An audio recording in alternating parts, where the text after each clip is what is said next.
हमने पहले इससे पहले पढ़ा था कि क्या क्या चेंजेस हमें देखने को मिले थे एग्रीकल्चर सेक्टर के अंदर। अब हम पढ़ेंगे cotton textile sector. Cotton textile sector के अंदर क्या क्या इन्वेंशंस हुए थे। टाइमिंग चल रहा है हमारे पास में इंडस्ट्रियल रिवोल्यूशन। इंडस्ट्रियल रिवोल्यूशन के बाद में हमारे पास में क्या क्या चेंजेस थे उसके बारे में हम पढ़ेंगे। सबसे पहले देखा है जॉन के, इन्होंने एक फ्लाइंग शटल नाम की मशीन का इन्वेंशन किया था। वो इस मशीन के थ्रू बताया जा रखा है कि इजीली एक जो हमारे पास थ्रेड होता है, धागा होता है, उसको इजीली वाइड यानी जितना चाहो ओपन यानी वाइड करके एक चौड़े तरीके का धागा था, थ्रेड था, वो हम इसे निकाल सकते थे इससे जो आपके फ्लाइंग शटल मशीन के थ्रू। इस तरह का इन्वेंशन 1733 सी के अंदर जॉन के द्वारा किया गया था। इसके बाद देखा है जेम्स हारग्रीव्स, इन्होंने एक स्पिनिंग जेनी जिसका इन्वेंशन उन्होंने 1765 सी में किया था। और इसमें बताया गया था कि एक ही पर्सन, कोई एक पर्सन है, वो एक साथ में एक ही टाइमिंग के अंदर अलग अलग तरह के मल्टीपल जो ट्रेड था वो बना सकता था। यानी जैसे कि एक बैठा हुआ है तो उसने ग्रीन बना दिया, रेड बना दिया, येलो, अलग अलग तरह के ट्रेड था, अलग अलग क्वांटिटी के अंदर वो बना सकता था। वो दे रखा है अपने यहाँ पे स्पिनिंग जेनी के थ्रू, जिसका इन्वेंशन जेम्स हारग्रीव्स ने किया था 1765 सी के अंदर। अगर देखा है रिचर्ड आर्कराइट, इन्होंने एक वाटर फ्रेम, इन्होंने एक जो आपके वाटर फ्रेम नाम की एक मशीन, एक वाटर फ्रेम नाम की मशीन थी, इसका इन्वेंशन किया था। और इस जो आप कह सकते हैं कि इस इन्वेंशन के थ्रू वाटर फ्रेम जो इन्वेंशन किया था, इससे एक स्ट्रॉन्ग क्वालिटी का जो ट्रेड था वो हमें इजी तरीके से ऑब्टेन हो सकता था। जो रिचर्ड आर्कराइट के द्वारा जो मशीन बनाई गई थी वाटर फ्रेम, इसके थ्रू 1769 के अंदर, और इसी मशीन से हम एक स्ट्रॉन्ग क्वालिटी का जो ट्रेड था उसको हम ऑब्टेन कर सकते थे। और इसके बाद में दे रखा है अपने यहाँ पर जो सैमुअल क्रॉम्पटन है, इन्होंने एक स्पेलिंग जो म्यूल है जिसको 1779 सी के अंदर यहाँ पे इन्होंने मतलब बताया जा रखा है कि फाउंडेशन, इस मशीन का फाउंडेशन किया था। और इस मशीन के थ्रू बताया जा रखा है कि हमें एक स्ट्रॉन्ग क्वालिटी का, वही है जो स्ट्रॉन्ग एक फाइन क्वालिटी की, जो हमारे पास में जो स्ट्रॉन्ग एंड फाइन क्वालिटी की जो ट्रेड है वो हमें इससे मिल सकता था। सैमुअल क्रॉम्पटन ने स्पिनिंग व्हील का फाउंडेशन किया था 1779 के अंदर। और इस मशीन के थ्रू, इस जो मशीन इसके थ्रू में स्ट्रॉन्ग क्वालिटी का एक फाइन, एक अच्छी क्वालिटी का जो ट्रेड था हम उसको अचीव कर सकते थे। इसके बाद रखा है एडमंड कार्टराइट, जिन्होंने एक पावर लूम नाम की मशीन का फाउंडेशन किया था, इसका इन्वेंशन किया था 1787 के अंदर। इस मशीन की एक ऐसा मशीन था पहला जो इलेक्ट्रिसिटी के बेस पर रन हुआ करता था, यानी इसको चलाने के लिए हमें इलेक्ट्रिसिटी की नीड हुआ करती थी। तो ये इन्वेंशन से आपके कॉटन टेक्सटाइल सेक्टर के अंदर। अब हम आगे बढ़ेंगे आयरन इंडस्ट्रीज के अंदर। ये जो हमारा टॉपिक अगला आयरन इंडस्ट्रीज के अंदर में क्या क्या इन्वेंशन देखने को मिले थे। आपको इस चीज के बारे में मालूम ही है कि ज्यादा का जो आपके पहले बताया जाएगा, कोई भी मशीन होती है, कोई भी मशीन होती है, उसको रन करने के लिए हमें, कोई भी फैक्ट्री से इंडस्ट्रीज होती है उसको रन करने के लिए हमें वहाँ पर मशीनों की नीड होती है। वो मशीन यहाँ पर आयरन से मिलती है, आयरन से बनी जाती है। और आपको ये भी मालूम है इंग्लैंड जैसी कंट्रीज के अंदर, उसका नेबरहुड एरियाज के अंदर हमें बहुत ज़्यादा क्वांटिटीज के अंदर रॉ मटेरियल से आयरन हमें इजीली यहाँ पर अवेलेबल हो जाया करता था। जैसे इसके साथ साथ उसके इंग्लैंड के अंदर जिंक हो गया, कॉपर हो गया, टीन, इन सभी की यहाँ पर इंडस्ट्रीज हमें बहुत ज़्यादा मिल जाया करते थे। लेकिन बताया जा रहा है इन सभी के साथ में, चाहे जिंक हो, कॉपर हो, चाहे टीन हो, इनके कंपेरेटिव में आयरन के साथ में, तो आयरन की जो डिमांड थी वो वहाँ पर बहुत ज़्यादा देखने को मिल रही थी, क्योंकि इसको स्ट्रॉन्ग माना जाता है, ठीक है ना। और ज़्यादा के मशीनों के अंदर इस तरह का जो आपके जो मेटल है उसी का यहाँ पर यूज हुआ करता था। और बताया जा रहा है इसके लिए जिस तरह से डिमांड लगातार इंडस्ट्रीज के अंदर आयरन की बढ़ रही थी, तो यहाँ पर हमें नए नए इन्वेंशन भी इस सेक्टर में देखने को मिलेंगे। सबसे पहले अब्राहम डर्बी फर्स्ट है, इन्होंने ब्लास्ट फर्नेस जो आपके 1709 के अंदर इस मशीन का इन्वेंशन किया। और बताया जा रहा है कि इस मशीन के थ्रू जो सॉलिड कोल होते हैं उसका यूज सबसे पहले आयरन को अपने डिजायर स्टेट में कन्वर्ट कर लेके या फिर आयरन को मेल्टिंग करने के लिए मतलब यूज किया गया था। इससे जो आप बताया जा रहा है जो ब्लास्ट फर्नेस, इसके थ्रू जो सॉलिड कोल था हमारे पास में उसका यूज करके जो हमें आयरन को मेल्टिंग करने के अंदर या आयरन को हमें आयरन और को रिफाइन करने के अंदर यूज किया गया था। और इससे ये काम बहुत ही आसान है, बहुत ही इजी हो गया था। इसके बाद में सेकंड तरीका हेनरी फोर्ड, इन्होंने puddling furnace and rolling mill इसका इन्वेंशन किया था। और बताया जा रहा है इस मशीन, इस जो इन्वेंशन के थ्रू बताया जा रहा है कि हम जो आयरन के अंदर जब हम आयरन ओर से आयरन को ऑब्टेन करते तो काफी इम्प्योरिटीज थी उसमें रह जाया करती थी। तो इसके थ्रू मतलब जो इम्प्योरिटीज थी वो कम क्वांटिटीज के अंदर मतलब बताए जो हमारे पास फाइन जो हमारे पास में आयरन आएगा उसमें कम से कम जो आपकी इम्प्योरिटी होने के चांसेस इससे हमें देखने को मिले थे। यानी कहने का मतलब ज्यादा जो आपकी इम्प्योरिटीज उससे मिल जाया करती थी। उसके बाद में रोलिंग मिल है जिसकी वजह से बताया जा रखा है हमें एक बेस्ट एक प्योर क्वालिटी का एक फाइन क्वालिटी का जो आयरन था वो भी इजीली इससे अवेलेबल होने लग गया था। कि एक तरफ से तो क्या हो गया कि इसको जो आपके पोल्डिंग फर्नेस है इसके थ्रू ज्यादा से ज्यादा इम्प्योरिटीज को मतलब सेपरेट कर लिया गया था आयरन से। और जो रोलिंग मिल इसका यूज करते थे वो फाइन क्वालिटी का एक प्योर क्वालिटी का आयरन को ऑब्टेन करने के लिए। इसके बाद रखा है सर हेनरी बेसमेंट दे रखा है और इन्होंने मतलब एक इस तरह का जो आप कह सकते हैं इन्वेंशन कहता है इस तरह का इन्होंने जो आपके मेथड दिया था जिसके अंदर स्टील को यानी स्टील को कैसे ऑब्टेन कर सकते हैं इजी तरीके से। स्टील मेकिंग इन्होंने एक प्रोसेस दिया था जिसको बेसमेंट प्रोसेस का नाम से भी हम जानते हैं। और इसके थ्रू मतलब बताया जा रहा है कि जो आयरन ओर है हमारे पास उसमें बहुत ज्यादा इम्प्योरिटीज है उससे डायरेक्टली हम स्टील को कैसे ऑब्टेन कर सकते हैं या उसे डायरेक्टली हम स्टील को कैसे बना सकते हैं। इस तरह का जो प्रोसेस है बेसमेंट प्रोसेस होता है और ये आपके सर हेनरी बेसमेंट ने दिया था। इसके अलावा बताया जा रहा है जैसे कुछ टाइम निकलता गया टाइम के साथ साथ नए नए इन्वेंशंस हमें और आयरन इंडस्ट्री में देखने को मिले थे। इसके बाद है ट्रांसपोर्ट सेक्टर। आप पहले पढ़ चुके इसमें कि जिस तरह से मतलब यहाँ बताया जा रहा है कि इंडस्ट्रीज रन होती है रॉ मटेरियल को एक प्लेस से दूसरे प्लेसेस पे पहुंचाना भी जरूरी था। इसके साथ साथ में फिनिश मटेरियल कई जगह पर पहुंचाना भी रिक्वायरमेंट जरूरी हो गई थी। तो यानी ट्रांसपोर्ट सिस्टम यहाँ पर डेवलपमेंट होने के यहाँ पर चांस बताए जा रहे हैं क्योंकि लगातार ट्रेड और इंडस्ट्रीज यहाँ पर इंक्रीज हो रही थी। ट्रेड भी लगातार इंक्रीज हो रहा था और साथ में इंडस्ट्रीज थी वो भी लगातार इंक्रीज हो रही थी। तो यहाँ पर नीड थी कि हमें ट्रांसपोर्ट जो सिस्टम है उसमें भी कुछ रिफॉर्म्स की नीड थी या उसमें बताया जा रहा है कुछ ना कुछ चेंज करने की नीड थी। तो बताया जाएगा ट्रांसपोर्ट सिस्टम को थोड़ा इजी और एक बार चीप बनाने के लिए बताया जाएगा सबसे पहले स्कॉटिश इंजीनियर मैक एडम इनका नाम सबसे पहले आता है। स्कॉटिश जो इंजीनियर है मैक एडम इन्होंने सबसे पहले एक रोड बनाने का आपके यहाँ पे इन्होंने रोड यानी रोड को कैसे बनाएंगे रोड बनाने का इन्होंने तरीका बताया था कि किस तरह से हमें जो रोड ट्रांसपोर्ट उसको डेवलप करना है उसको इजी करना है। तो इन्होंने सबसे पहले एक आइडिया दिया था कि सबसे पहले जो हमें रोड बनाने के लिए हैवी स्टोन्स है कहने का मतलब होता है सबसे पहले जितने भी आपके हैवी स्टोन्स है वो हमें सब जो सरफेस होता है सबसे पहले हैवी स्टोन्स रखने पड़ेंगे। उसके बाद में हैवी स्टोन रखने के बाद उसके ऊपर एक जो लेयर बनेगी वो बनेगी आपके स्मॉल जो कह सकते हैं पार्टिकल्स होते हैं स्मॉल स्टोन्स ही रहेगी। कि सबसे पहले अपन यहाँ पे हैवी जो स्टोन्स है उसको रख दिया उसके ऊपर हमारे पास छोटे छोटे जो स्मॉल स्टोन्स है उसको रखाया गया था और जो सबसे ऊपर वाली लेयर थी वो रखाई गई थी आपके सोइल की यहाँ पर।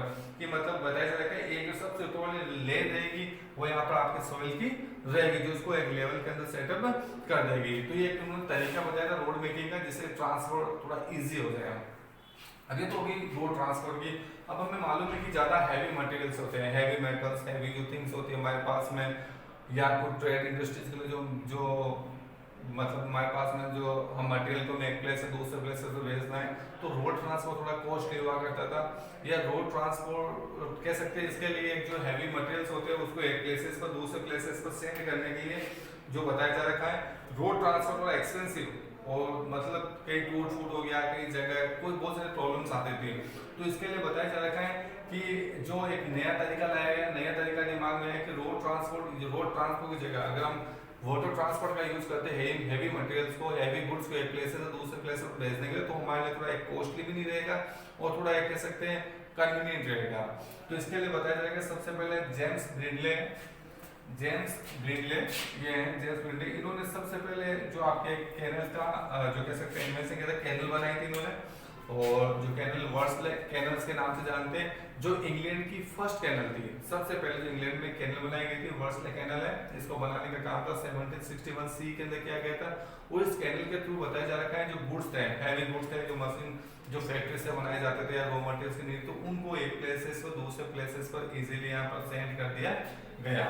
इसके बाद में यहाँ पर दे रखे यहाँ पर जो फर्डिनांड डी लेब्स दे रखा है इन्होंने स्वेज कैनल का फाउंडेशन किया था। स्वेज कैनल जो 1859 सी के अंदर बनाई गई थी और बताया जा रहा है ये कैनल थी जो आपकी एक मेडिटेरेनियन सी यानी मेडिटेरियन सी और रेड सी, इनको ज्वाइन करने का काम करती थी। मेडिटेरियन सी और रेड सी, इन मेडिटेरियन सी और रेड सी को ज्वाइन करने का काम करती थी। और बताया जाएगा इसका यूज थे वो, इसका यूज यूरोपियन कंट्री, जो यूरोपियन कंट्री थी उससे इंडिया तक पहुंचने में इसका यूज किया जाता था। बताया जा रहा है इस कैनल के थ्रू टोटल जो डिस्टेंस थी जो आपकी यूरोपियन कंट्री से इंडिया की, वो 1/3 क्या होगी, इससे कम होगी, 1/3 रिड्यूस हो करते थे इस रूट का हम यूज करते थे।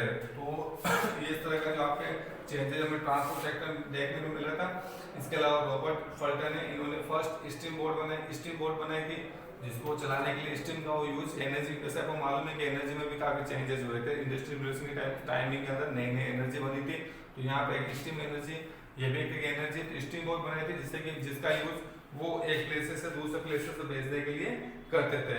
इसके अलावा और भी बहुत सारे यहाँ पर चेंजेस हमें ट्रांसपोर्ट सेक्टर में देखने को मिले थे। सबसे पहला जो रेलवे है जो मैनचेस्टर से लिवरपूल के बीच में, इनका मतलब जो सबसे पहले रेलवे लाइन है वो मैनचेस्टर से लिवरपूल के बीच में चलाई गई थी। सबसे पहले रेल यहाँ पर चलाई गई थी, इस जो ट्रांसपोर्ट को यानी गुड्स को एक प्लेसेस को दूसरे प्लेसेस को भेजने के लिए। बताते 1788 से लगाकर 1796, यानी जो 1788 से लगाकर 1796 सी, ये वाला एक ऐसा टाइम बताया जा रखा है जिसके अंदर इंग्लैंड, यानी ये वाला टाइमिंग इंग्लैंड के अंदर जो आपके कैनल मेनिया के नाम से फेमस है, कैनल मेनिया,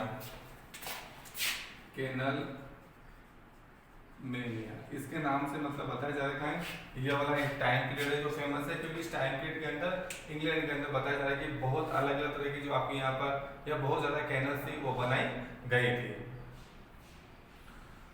इसके बाद में अगला पढ़ेंगे यहाँ पर ट्रांसपोर्ट सेक्टर के बाद में कम्युनिकेशन सेक्टर, ठीक है। इसके बाद में जो अपने पास एक सेक्टर बचता है वो आपके कम्युनिकेशन सेक्टर बचता है। कम्युनिकेशन सेक्टर के अंदर आप पढ़ोगे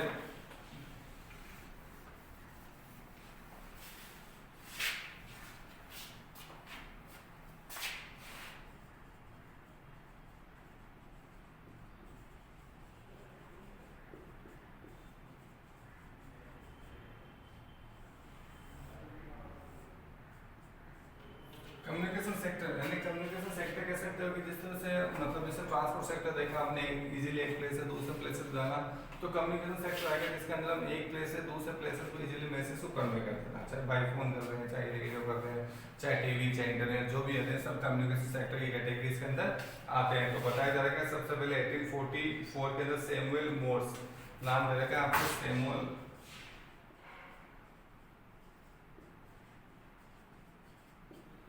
मोर्स नाम के पर्सन है, जिन्होंने बताया जा रहा है एक टेलीग्राफिक इक्विपमेंट, टेलीग्राफिक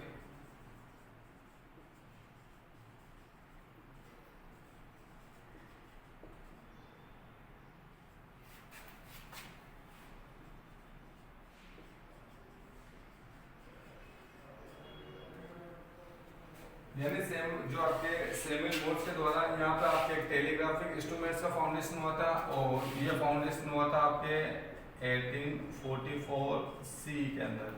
यानी आप कह सकते हो यानी सैमुअल मोर्स है, इन्होंने एक टेलीग्राफिक इंस्ट्रूमेंट्स का फाउंडेशन किया था। टेलीग्राम के बारे में आप जानते ही हैं, उस तरह का इंस्ट्रूमेंट्स है जिससे कि मैसेज को एक प्लेसेस से दूसरे प्लेसेस को इजीली सेंड कर सकते थे, और ये इन्वेंशन इन्होंने 1844 के अंदर किया था। और बताया जा रहा है कि ये टेलीग्राफिक जो इंस्ट्रूमेंट्स है ये आपके एक कॉन्टिनेंट को मतलब दूसरे कॉन्टिनेंट से जोड़ने के लिए, या एक कॉन्टिनेंट से दूसरे कॉन्टिनेंट में मैसेज सेंड करने, तो उसके लिए एक सबसे ये कह सकते हैं उस टाइमिंग के अंदर एक सबसे पावरफुल इंस्ट्रूमेंट की कैटेगरीज में था, एक सबसे इंपॉर्टेंट इंस्ट्रूमेंट की कैटेगरीज के अंदर आता है। और उसके बाद में 1876 के अंदर ग्राहम बेल, जिसका हम पहले पढ़ चुके हैं, जानते भी हैं, ग्राहम बेल, इन्होंने आपके टेलीफोन का इन्वेंशन किया था, वो इन्वेंशन इन्होंने किया था 1876 के अंदर, 1876 सी के अंदर। यानी ग्राहम बेल है, इन्होंने टेलीफोन की डिस्कवरी की थी, इन्वेंशन किया था, आप जानते हैं जिसकी उसी का जो आपके आज जो मोबाइल फोन का यूज कर रहे हैं अपन, या जिस तरह से हम कम्युनिकेशन सेक्टर में जितना भी डेवलपमेंट हुआ है, तो ये इन्हीं की वजह। सबसे पहले जो इन्होंने टेलीफोन की डिस्कवरी की थी 1876 सी के अंदर, और बताया जा रहा है कि इनकी जो इन्वेंशन की वजह से पूरे वर्ल्ड के अंदर कम्युनिकेशन सेक्टर के अंदर बहुत ही बड़े चेंजेस हमें देखने को मिला था। जो आज तक अभी इसके इन्वेंशन आज से जो भी चेंजेस है वो हमें इनके इन्वेंशन की वजह से हमें देखने को मिल रहे हैं। ये आपके टोटल जो चेंजेस थे हमें एग्रीकल्चर सेक्टर में एग्जाम में पूछते भी है कि कौन कौन से चेंजेस, वो फील्ड यदि आपको एग्रीकल्चर सेक्टर में क्या क्या चेंजेस हमें इंडस्ट्रियल रेवोल्यूशन टाइम देखने को मिले तो इनको भी एक आप देख लीजिएगा कि जैसे कॉटन टेक्सटाइल का पूछ सकते हैं, कभी कभी एग्रीकल्चर सेक्टर का पूछ सकते हैं आपसे, या फिर आपसे जो आयरन जो सेक्टर है उसमें क्या क्या चेंजेस हमें देखने को मिले थे, इनको एक बार आप रीड कर लीजिएगा। जो अगला टॉपिक रहेगा वो रहेगा आपकी यूनिफिकेशन के बारे में, जो हम कल इसके बारे में डिस्कस करेंगे।